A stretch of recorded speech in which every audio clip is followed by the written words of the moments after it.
Edgar est maintenant convaincu que les marchés publics peuvent l'aider à trouver de nouvelles opportunités. Cependant, persuadé de la complexité des procédures, il a pris rendez-vous avec Sylvie, conseillère CCI. Bonjour, pouvez-vous me donner des renseignements sur les institutions publiques qui concluent des marchés? Parce que vous savez, moi, l'administration, je n'y comprends pas grand-chose. C'est moins compliqué que ça en a l'air. On peut distinguer plusieurs niveaux. L'État et ses ministères, les établissements publics et les collectivités territoriales. Toutes ces organisations ont des besoins courants et des besoins spécifiques selon leur domaine d'activité. L'important est de bien cibler les appels d'offres répondant au mieux à votre activité ainsi qu'à vos possibilités de déplacement géographique. D'accord, mais il existe autant de procédures d'appel d'offres que d'institutions? C'est d'une complexité terrible.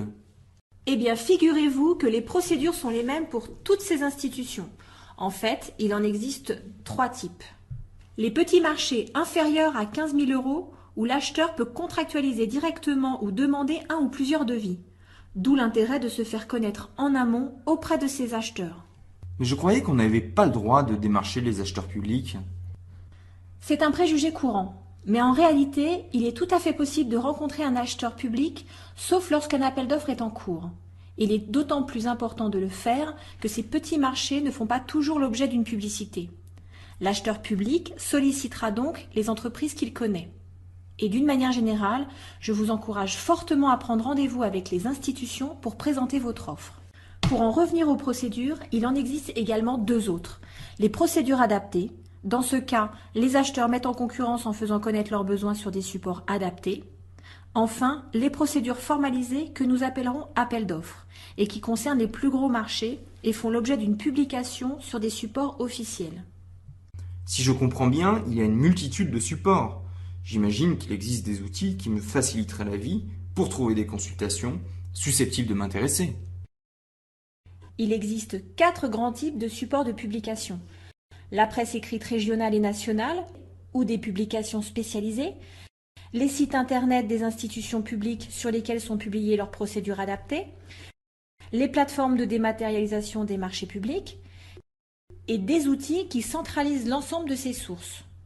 D'accord, mais dites-moi, qu'est-ce qui me prendra le moins de temps et sera le plus facile à utiliser? Ma réponse va dépendre de votre stratégie commerciale. Pour une cible locale, préférez les journaux locaux, les sites internet des institutions locales et les plateformes de dématérialisation.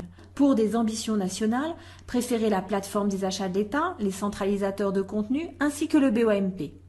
Pour des ambitions européennes, consultez le JOUE. Pour information, sachez que les centralisateurs d'appels d'offres sont payants, contrairement aux plateformes de dématérialisation. Mais ils ont l'avantage de regrouper l'information dispersée sur les plateformes, le BOMP, les sites internet et les journaux locaux. Ce sont de puissants outils de veille permettant au travers d'un système d'alerte d'être informé des opportunités business qui vous correspondent. Merci Sylvie pour toutes ces informations. Je suppose qu'il n'y a plus qu'à se lancer et rechercher ma première consultation. Grâce aux réponses de ma conseillère CCI, j'ai trouvé les moyens d'aborder les marchés publics. Vous aussi, faites-vous accompagner par votre CCI et découvrez le potentiel des marchés publics.